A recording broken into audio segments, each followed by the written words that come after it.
At sa DIG kay Ronaldo Puno, sabi nila yung pera natin wala, accounts payable dahil nagastos sa gira sa Mindanao. Pero ang mga Muslim kasi, nung time ni Marcos, nag-declare ng martial law, hindi nakukuha sa santong paspasan, dapat yung usapang pangkapayapaan. Kasi nung maliit pa akong mga baril nila, mga muser lang, pero hindi na kaya ni Marcos na ubusin. Hanggang sa dumami na lang yung revolution, nagkaroon yung Moro Islamic Liberation Front, na dumami na ang doon lang sa Lanao del Sur. Nung bata ako, may 200 lang, ay more than 20,000, mayroon pa silang mga RPG.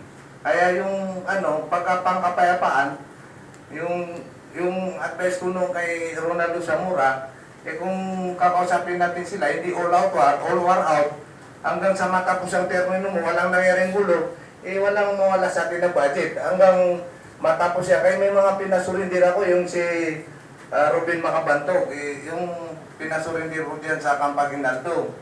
Sabi ko, sumuko kayo para mabigyan kayo ng livelihood program, wala kayong makukuha diyan sa gera. Kaya nung mangyari, nawala yung mga usapan namin, nagagulo, hanggang sa nawala na lang si Iraq. Kapag pumupunta ako sa Quiapo, nagsasamba, iyang si Iraq mo na presidente mo, nanalang sila, sana mawala na sa pagka-presidente.